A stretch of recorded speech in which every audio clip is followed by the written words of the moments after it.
안녕하세요. 선문대학교의 이현사입니다. 오늘 말씀드릴 주제는 우리나라에서 가장 유명한 말입니다. 이슬람 하게 되면 가장 먼저 떠올리는 말이고, 불과 몇 년 전까지만 해도 이게 우리나라 교과서에도 실려 있을 그 정도로 유명한 말입니다.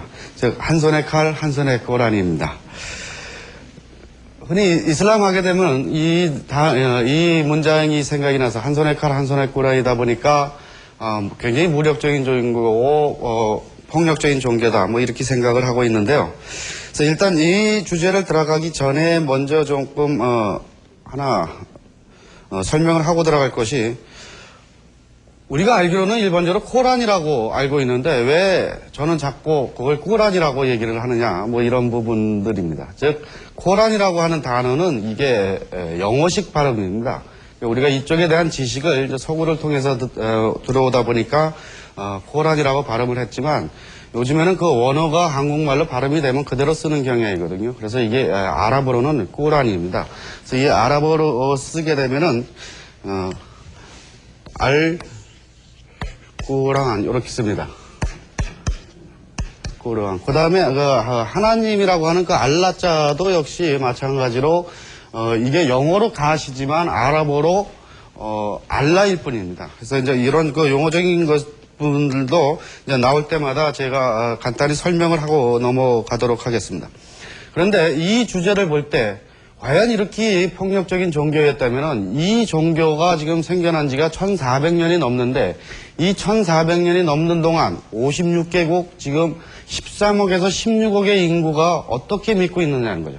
그러니까 1400여 년 동안 이 지역에서 살다가 죽은 사람들이 한 수백억, 수십억 될 겁니다. 그러니까 이 사람들이 과연 이 종교를 그럼 어떻게 유지를 했느냐 하는 그런 의문을 한번 가져보신 적이 없습니까? 그러니까 그쪽 사람들이 과연 그런 그 수십 수백억 사람들이 전부 폭력적이라고 생각하기엔 상식적으로 이건 좀 불가능합니다. 그래서 이 종교가 왜 그렇다면은 이런 말들을 갖게 됐는가 하는 것들을 지금 시간부터 살펴보는데요.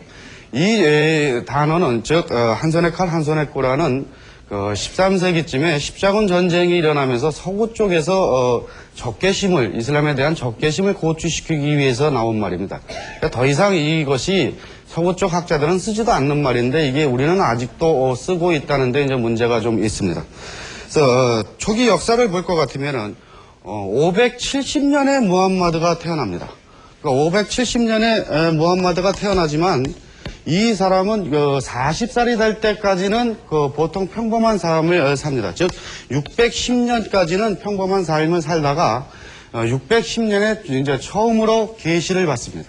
그러니까 이때서부터 이제 이슬람이라는 단어가 출발을 하게 되는데, 일반적으로 이슬람에서는 무함마드가 이슬람교를 창시했다는 말을 안 씁니다.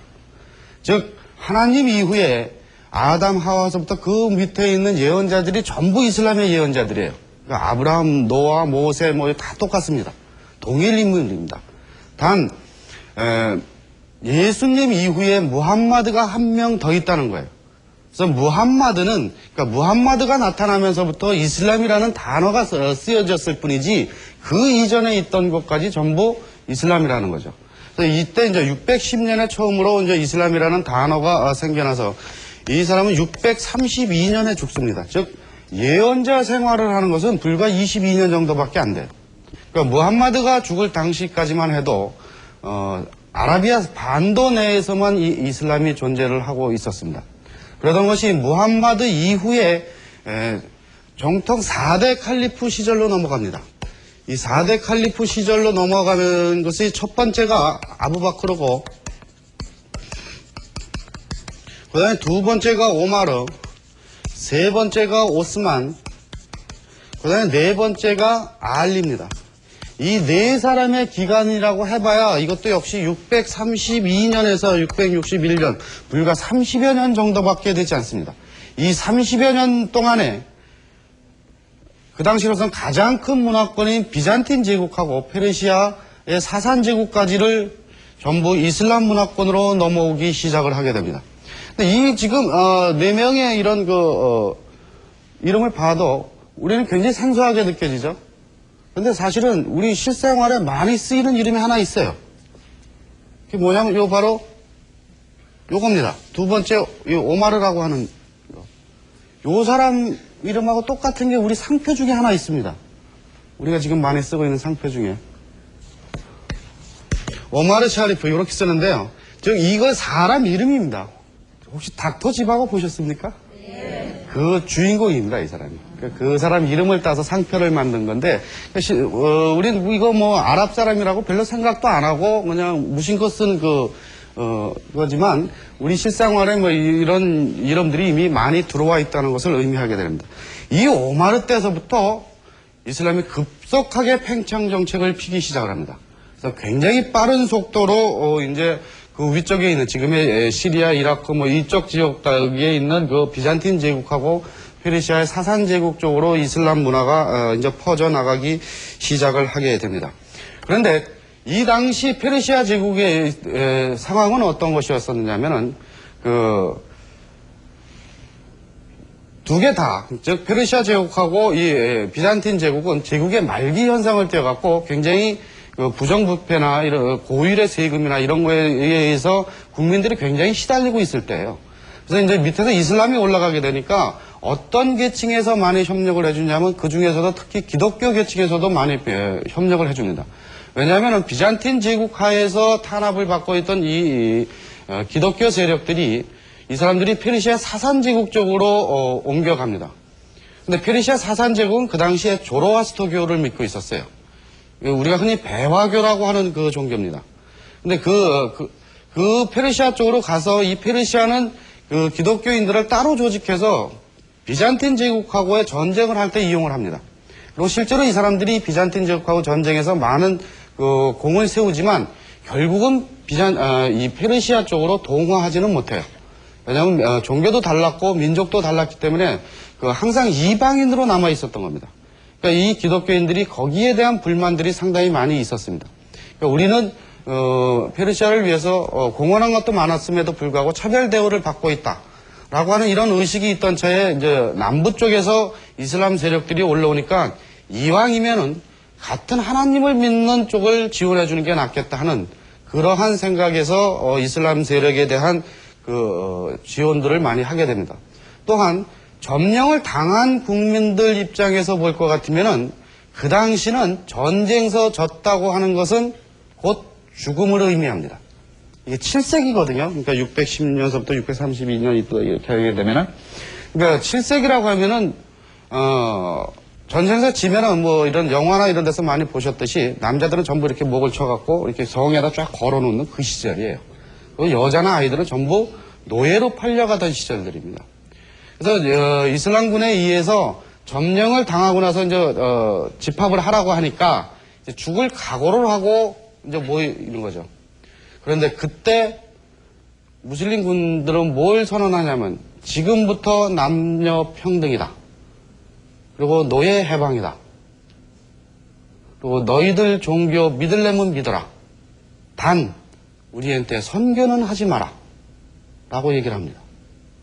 그리고 너희들의 치안을 책임져줘야 되기 때문에 무슬림이 안 된 사람들은 무슬림들보다 세금은 좀 더 많이 내라. 이게 바로 인두세입니다. 인두세가 우리가 그냥 듣기에 그냥 좀 어감이 안 좋아서 그렇죠. 그 제도 자체는 그 당시로서는 굉장히 훌륭한 제도였었습니다. 물론 이게 역사가 흐르면서 일부 악용된 그 사례들도 있습니다만. 근데 그 당시 이 사람들이 인두세를 받고 보니까 페르시아나 비잔틴 제국에서 받던 그 세금보다도 쌌습니다. 그러니까 일반 서민들 입장에서는 싫어할 이유가 전혀 없습니다. 그들의 문화를 그대로 인정합니다. 그 대신 그 안에서 우상숭배적인 요소만 쳐나가요. 즉, 그 자리에 유일신 사상을 집어넣는 겁니다. 그리고 남녀 평등이다. 뭐 이런 것들도 사실은 이미 그 전에 있던 기독교 사상에도 사실은 있던 겁니다. 근데 이것이 선언적으로만 끝나지 않고 제도적으로 보장합니다. 우리나라는 지금 남녀 평등이 이루어진 나라죠? 그렇지 않나요? 네? 근데 집에서 보면 우리나라는 남녀 평등이 남자보다는 여자의 그 목소리가 더 세죠. 이게 예전에는 월급을 이제 봉투로 받아서 그 남자가 집에 가서 이제 여자한테 전해주거든요. 물론 그 봉투 받은 거 함부로 썼다간 집에 가서 안 죽죠. 그럼에도 불구하고 이것을 그 봉투를 전해준다는 것이 곧 힘을 의미합니다. 그러니까 여자가 큰 소리 칠 수 없게끔 돼 있어요. 근데 요즘에 시스템이 어떻게 돼 있냐면은 이게 전부 통장으로 다 들어가 버리다 보니까 그 통장 저는 만져보지도 못합니다. 그 월급이 얼마 들어왔는지도 몰라요. 나중에 물어봐서 알지. 그러니까 자연히 여성들의 이 목소리가 커질 수밖에 없습니다. 그러니까 이게 이슬람 쪽에서 이걸 제도적으로 보장을 합니다. 여성들한테. 즉 여성들한테 재산권과 상속권을 줍니다. 요즘 우리나라에서 여성들한테 상속권 있나요? 아, 있어요? 그거는 잘 아시네. 이게 요즘에 그거 잘 아셔야 그 상속할 때 남자 형제들끼리만 상속이 절대로 안 됩니다. 그 사인을 여자한테 반드시 받아야지만 상속이 되거든요. 근데 그 법이 언제 생겼는지 아세요? 네? 이거 불과 우리나라에 10여 년 정도밖에 안 됩니다. 이게 근데 이미 1400년 전에 이루어졌어요. 그러니까 제도적으로 보장을 해서 남녀 평등을 이뤄나간다는 거죠. 그러니까 일반 국민들 입장에서는 싫어할 이유가 아무것도 없습니다. 그러니까 초기에 전쟁이 좀 있었지만 그 다음부터는 이게 전쟁다운 전쟁은 거의 없었습니다. 그냥 낙타 타고 지나가면 점령이에요. 그 당시 낙타 타고 당나귀 타고 이렇게 가던 시절인데 이게 불과 50년도 안 되는 사이에 그 거대한 두 제국을 포함한다는 것은 전쟁으로는 불가능합니다. 왜냐하면 가는 데마다 싸워야 되기 때문에 시간이 흘러가요. 근데 그런 것이 몇 번 없었다는 것을 의미합니다. 물론 비잔틴 제국이 공식적으로 망하는 것은 한참 후에 망하지만 실질적으로 이미 비잔틴 제국이 이슬람권으로 들어오는 것은 바로 이 시기에 다 이루어집니다. 그러니까 지금 그래서 서구학자들이 이야기하는 것 중에 이슬람이 그렇게 빠르게 퍼질 수 있었다고 하는 것은 두 가지 요소를 듭니다. 이렇게 포용성하고 관용성이라는 거예요. 그러니까 그 지방의 문화나 사상을 그대로 인정합니다. 단 거기다가 유일신 사상만 집어넣는다는 거죠. 근데 이게 말은 쉽지 사실상 그렇게 쉬운 방법은 아닙니다. 이것이 가능했던 것은 그 당시 초기 무슬림들의 자신들의 그 신앙이나 사상에 대한 강한 확신이 있었기 때문에 가능했었어요. 그러면서 이것이 이제 굉장히 빠르게 이제 전파가 되면서 이제 지난 시간에 얘기했듯이 이제 이런 북아프리카 쪽 전부하고 이제 유럽, 이제 스페인 남부 쪽, 그 다음에 중앙아시아 쪽까지 이제 진군을 하기 시작을 하게 되는데 이 중앙아시아 쪽에서 진군을 했을 때도 보면은 중앙아시아에 진군해서 이 아랍인들은 숫자가 얼마 안 되기 때문에 그 얼마 안 있다가 다시 본국으로 철수를 하거든요. 만약에 칼로 전파를 했다면은 아랍인들이 철수한 후에 바로 이슬람 버렸을 겁니다. 그런데 오히려 이 지역에서 이슬람이 더 번성을 해요.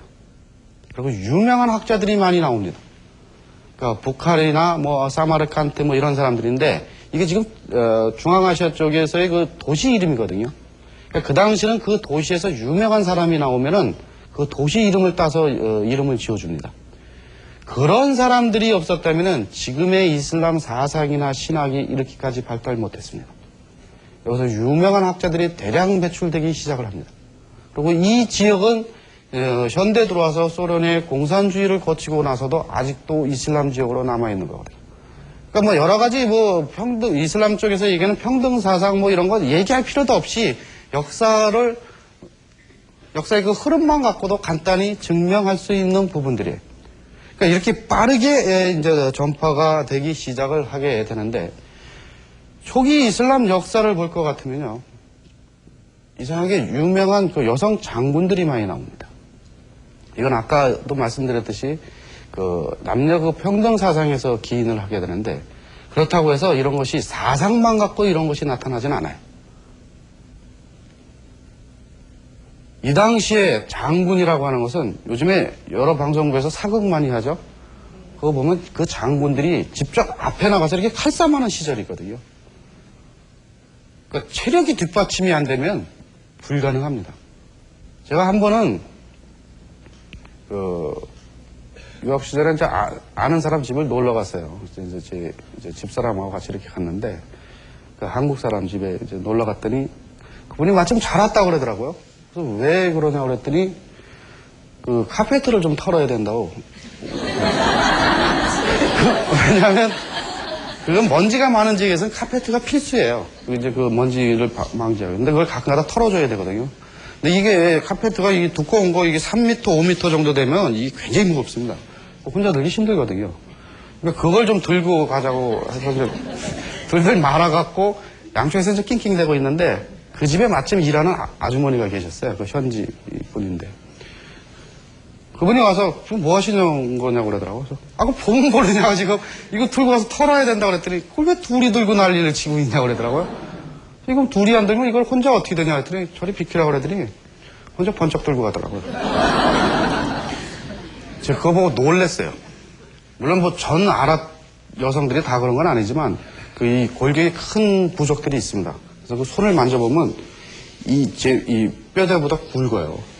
그러니까 그런 신체적인 부분이 가능하니까 이렇게 여성 장부도 나오는 거지. 그러니까 그런 것이 그러니까 종합적으로 그러니까 사상만 있었다고 되서는 것이 아니라 이제 그런 어떤 신체적인 뭐 아니면 지리적인 면 뭐 이런 기후적인 면 이런 게 종합적으로 고려돼서 이제 이러한 것들이 나타나기 시작을 하게 됩니다.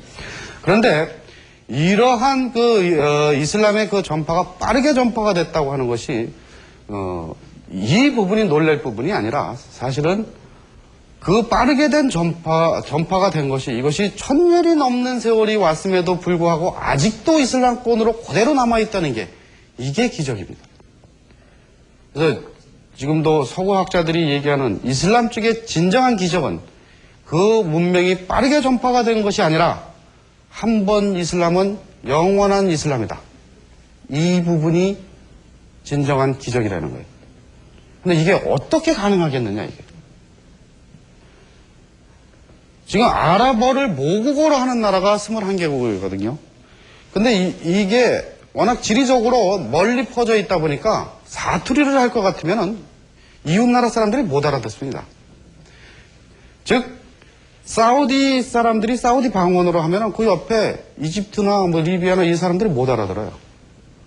그 정도로 아주 말이 다르거든요.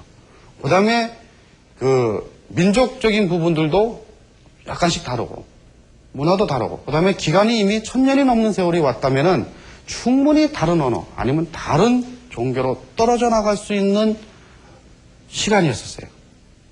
그럼에도 불구하고 아직도 자기네 내부끼리 싸울 때는 지네들끼리 싸우지만 외부 문명하고 부딪힐 때는 이슬람이라고 하나로 뭉치거든요. 그게 어떻게 가능하겠느냐 이거죠. 이렇게 방언은 서로 다름에도 불구하고 표준말을 하면 통해요. 그 표준말이 뭐냐면은 꾸란에 쓰여져 있는 그 언어입니다.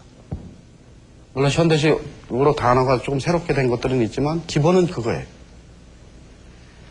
이 사람들 꾸란을 통째로 다 외웁니다.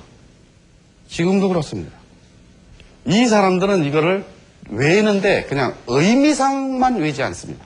글자 한자 안 틀리고 외웁니다. 제가 그 지역에 가서 그러니까 이슬람 법을 공부하면서 가장 힘들었던 부분이 이 부분입니다. 시험 문제가 나오면 뭐에 대해서 논하라 이렇게 나오거든요. 그럼 이제 뭐 이러이러한 이유 때문에 이렇게 판단이 된다 이렇게 쓰면 되는 건데 외국인이다 보니까 제가 아랍어를 하면 얼마나 하겠습니까?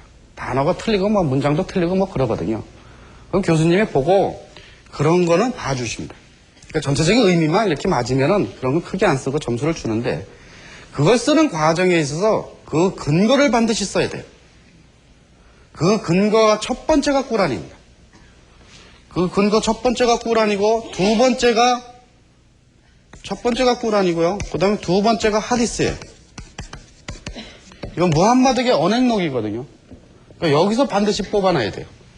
이러한 근거에 의해서 이렇게 판단이 된다. 이런 논리적으로 이제 나가는 법들이거든요. 근데 그 꾸란 구절은 한 자리도 틀리면은 그냥 확 거버립니다. 그건 외국인이라고 해서 안 봐줘요. 그 건다는 것은 곧 뭘 얘기하면요. 그거 참 빵 뿌리는 소리예요. 아주 미치겠더만요, 아주 그냥. 그걸 어떻게 다 외웁니까, 그거를. 그래서 세상에 학문 방법도 신기한 게 다 있다라서 내가 아주 거지 같은 데 가서 고생을 엄청 한다, 이렇게 생각을 했는데, 그걸 제가 나중에 공부 끝날 때쯤 그 생각이 바뀌었어요. 거기도 컴퓨터 다 돼 있습니다. 단어 하나 맞히면은 몇 장 몇 절에 나온다. 정확히 나옵니다. 그럼에도 불구하고 다 외워요.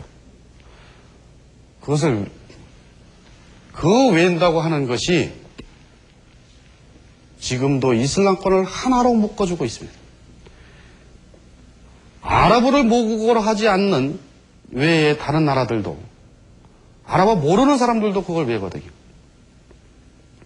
그러니까 대외 문명하고 부딪혔을 때 이슬람은 하나다라고 하는 그 형제가 어디서 나오냐면 바로 그 꾸란을 외워가는 과정에서 나와요. 이게 이슬람권에서는 꾸란의 기적이라고 부릅니다. 그런데 저희들이 보기에는 그 꾸란 안에 쓰여져 있는 언어의 힘이에요. 그 언어 때문에 아직도 이것이 분열이 안 되고 하나의 문화권으로 뭉쳐져 있는 겁니다. 일반적으로 그래서 이 꾸란을 외는데 보면은 이렇게 리듬이 있어요. 우리처럼 책 읽는 식으로 읽는 게 아니라 우리 판소리 비슷하게 일정한 리듬을 타는 게 있습니다. 그래서 거기는 이런 꾸란 암송 대회나 이런 것들이 있어요. 그러니까 그거는 선천적으로 좀 타고나야 돼요. 선천적으로 노래 잘 부르고 못 부르는 사람 이런 사람들이 있죠. 그거와 마찬가지로 요 리듬을 아주 잘 타는 사람들이 있습니다. 근데 이런 일반적으로 꾸란의 암송이나 이런 것들을 보면은 아랍인들이 잘할 것 같죠? 거기가 모국어니까. 근데 의외로 이런 이슬람권에서 이제 국제 꾸란 암송대회 뭐 이런 걸 하면은 그 수상자들이 대부분 동남아 사람들이 이쪽 인도네시아, 말레이시아 쪽에 온 사람들이 그거 굉장히 잘 읽습니다. 그건 아랍어권이 아니에요. 근데도 이 리듬 타는 게 아주 구성지게 잘 넘어갑니다. 그러니까 뜻은 모르더라도 그 가락만 갖고도 이렇게 감이 좀 올 수 있게끔 그런 식으로 읽는데, 그러니까 그만큼 이 꾸란이 단순히 그냥 글자가 쓰여져 있는 성경이다. 이 구실을 떠나서 그 한계를 폭을 넓히고 있다는 것을 의미하게 되죠. 그러니까 이런 상황으로 우리가 얘기했듯이 중앙아시아나 이런 쪽으로 많이 퍼져져 있는데, 이 중앙아시아나 그다음에 이런 동남아시아 쪽으로 이런 이슬람이 전파가 되고 나서 그럼 우리하고는 전혀 상관이 없을 거라고 생각할지 모르시겠지만 751년에 지금의 중앙아시아 쪽에는 탈라스라고 하는 데서 전투가 일어납니다. 이거 지금의 키르기스탄에 있는 지역입니다. 그래서 탈라스 전투예요. 즉 중앙아시아까지 들어간 이슬람 세력들이 계속 이제 동진하기 시작을 하니까 그 당시만 해도 여기는 중국의 문화권이었습니다. 이 중국의 문화권에 있던 것이 중국이 이제 위협을 느끼니까 할 수 없이 이슬람 군대하고 전쟁을 하게 됩니다.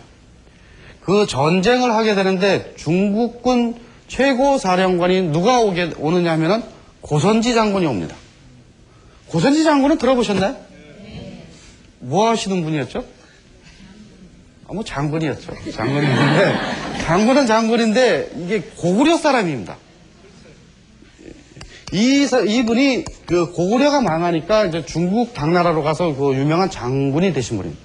이분이 이제 군대를 이끌고 이 탈라스로 가서 이 전투를 하게 되는데 서구 학자들도 이분은 높이 평판을 합니다. 만약 고선지 장군이 유럽에서 태어났으면은 나폴레옹보다도 더 유명한 사람이 됐을 거라고 평하는 분들이에요. 근데 이분은 파미르 고원, 이 파미르 고원이 해발 6,000m, 7,000m 뭐 이 정도 된다. 지금 미국 테러 사건을 저질렀다고 지금 얘기하는 빈 라덴이 숨어 있는 데를 몇 군데 추정하는데 그 중에 한 군데가 요 파미르 고원이라고 얘기하는 설도 있어요. 이건 설입니다. 진짜는 아니고. 근데 거기가 왜 그렇게 부각이 되냐면 바로 옆에가 중국 땅에 그 신강성 위구르 자치구가 있습니다. 이건 무슬림 지역이거든요. 그러니까 그쪽으로 혹시 영향을 미칠까봐 그 신경을 쓰고 있는 그런 아주 민감한 지역이 돼버렸는데 여기가 해발 6,000m, 7,000m 이 정도 됩니다. 여기를 수번 왔다 갔다 해요. 몇 번을. 나폴레옹처럼 한 번 올라가서 이렇게 하는 게 아니라.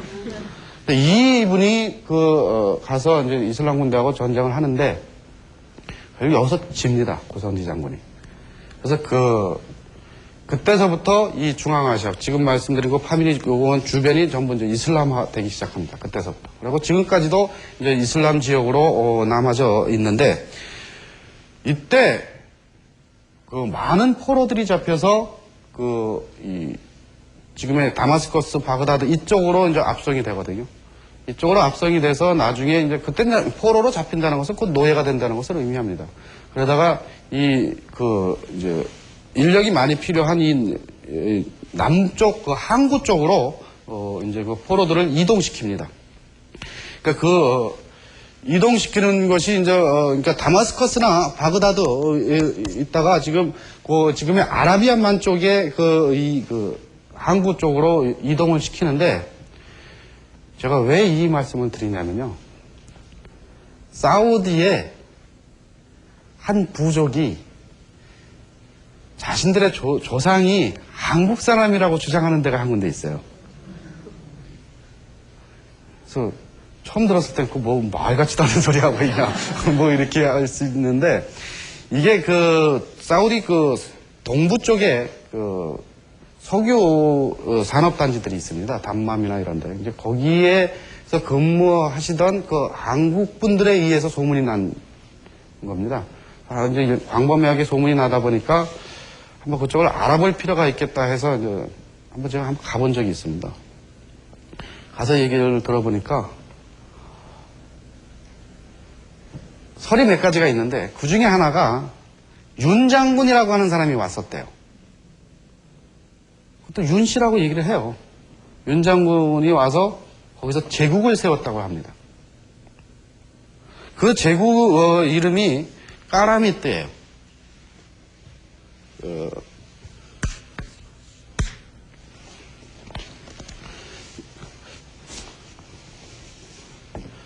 알까라미뜨라고 부르는데 그 제국을 세워서 이 제국이 한동안 번성했다고 얘기를 해요. 그래서 그 연대수를 얘기하는데 보니까 요 탈라스 전투하고 불과 50년 정도 차이밖에 안 나요. 그렇다면 어느 정도 가능성이 있다고 제가 느꼈던 것이 뭐냐면은 그 당시 이슬람 군대에 의해서 포로로 잡힌 중국 군들의 주력 부대가 바로 고구려 유민들이었습니다. 그러면 그 중에 한 반은 고구려 사람들이었을 거예요. 그 포로의 숫자가 정확히는 모릅니다만은 일설에는 한 2만 명 정도 된다고 해요. 그럼 그 중에 반은 고구려 사람이었다 이거죠.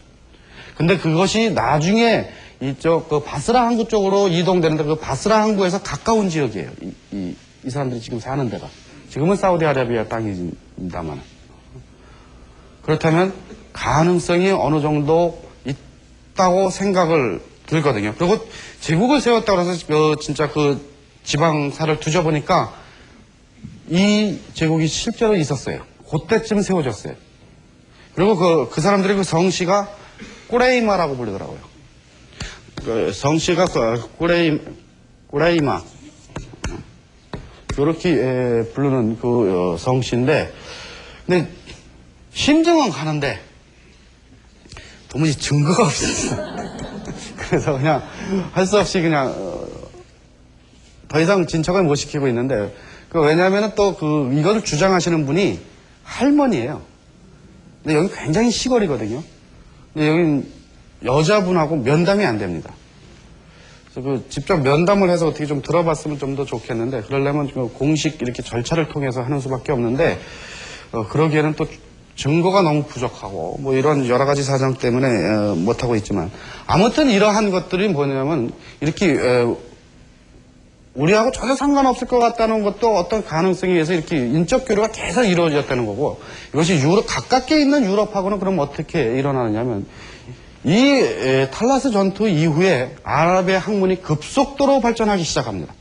왜냐하면 그 포로들 중에 종이를 만드는 기술자가 있었어요. 그 당시 종이는 중국만이 갖고 있던 비밀 기술입니다. 이것이 아랍 쪽으로 넘어오기 시작을 하면서부터 그 아랍에 있던 그 모든 그 지식들이 종이에 옮겨지기 시작을 하고, 그 다음에 이제 유럽은 완전히 이제 암흑시대로 떨어지기 시작을 하는데, 그 유럽에 있던 그리스 철학이나 사상들이 전부 아랍어로 번역이 돼서 종이에 옮겨지기 시작을 합니다. 그래서 급속하게 이제 학문이 발달을 하기 시작을 하는데, 이것이 나중에 이 유럽이 르네상스, 즉 문해부흥으로 일었을 때 그 이론적인 기초를 누가 마련해 주냐면 이 아랍에서 번역되어 있는 이 학문들이 다시 유럽으로 넘어가서 그 학문적인 기초를 마련해 줍니다. 그러니까 상호 이렇게 그 문화가 교류되고 이런 여러 가지 관계를 갖게 되는데요. 그러니까 우리가 흔히 알고 있는, 그러니까 아주 간단한 예로서 우리가 흔히 알고 있는 아라비아 숫자 있죠? 아라비아 숫자 이렇게 쓰죠.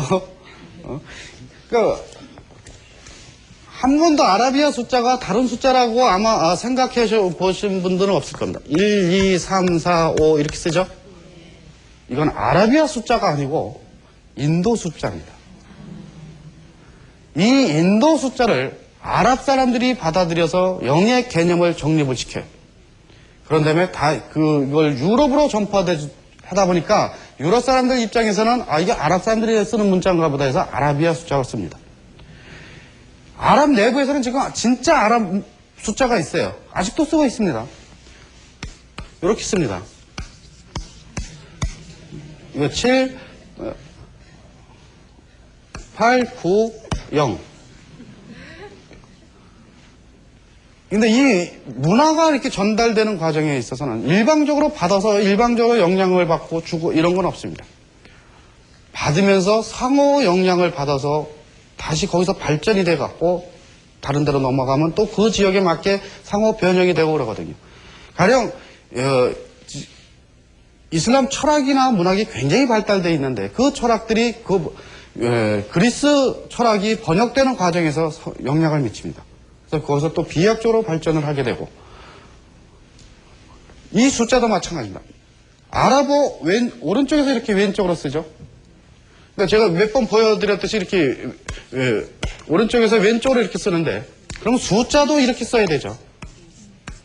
이쪽으로 써야 되는데 숫자만은 이쪽에서 씁니다. 이쪽에서 써나가요. 이건 왜 그러냐면은 이 인도 숫자를 받으면서 여기에 영향을 받아요. 상호 문화를 받으면서 상호 영향을 받고 있는 그런 상황들로 가고 있는 거죠. 우리가 이렇게 알고 있는 단어들 많아요. 대표적인 게 알코올이죠. 알코올은 이게 아랍어 단어에서 나갑니다. 즉 주로 이 서구 쪽에서 나오는 단어, 특히 과학 쪽에 관련된 단어들 중에서 앞에 알자가 붙은 것들은 대부분 그 아랍어에서 나간 것들입니다. 그러니까 아랍어에서 그 알이라고 하는 것이 이건데, 이 영어의 더에 해당하는 그 정관사예요. 그래서 이것도, 그러니까 코어로도 사실은 이렇게 쓰는데, 코어로. 요거 플러스 정관사 알이거든요. 그래서 알코올로 이렇게 쓰는데, 이런 것들이 이제 유럽으로 넘어갈 때는 그냥 이게 아랍인들이 쓰는 그 정관사인지 뭔지 모르니까 그냥 알코올 그냥 이렇게 붙어서 우리한테도 알코올로 넘어오는 것들이죠. 그 외에 또 생각나는 게 우리가 많이 쓰이는 것 중 뭐가 있느냐면요. 아이들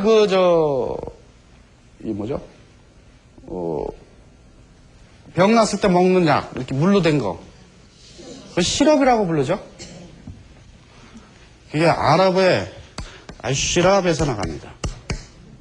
시랍은 이게 마시다라고 하는 그런 그 동명사예요.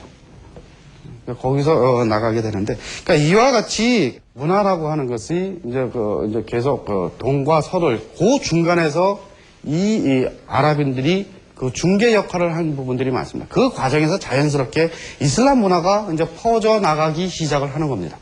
그러니까 이 모든 과정들을 만약에 칼로 했다고 하면은 이런 것이 이렇게까지 광범위하게 퍼져 있을 리가 없어요. 그리고 1400년이 넘는 이 기간 동안 그 많은 수십 수억의 그런 사람들이 그 사상을 지켜갈 리가 없습니다. 근데 우리는 이것을 그쪽에 대한 직접적인 교류를 별로 못 해봤기 때문에 아직도 이러한 그 부분들을 많이 오해하고 있는 그런 것들이죠. 그러니까 자세히 알기 전에 그 이슬람 하게 되면 이거 쓰고 다니면서 전부 그냥 한 손에 칼로, 정복의 역사, 그 다음에 요즘에 일어나는 테러 이런 걸로만 연상이 되게끔 돼 있거든요. 그래서, 어떤 한 문화권을 접근할 때는 이제 그런 선입견을 털어보기 위해서 되도록 자세하게 알아볼 필요가 있다는 거죠. 근데 이런 선입견을 털어내고 나서부터 다음 시간부터는 또 좀 더 이 사람들의 삶이 어떻게 이루어지고 있는 하는 부분들을 살펴볼까 합니다. 고맙습니다.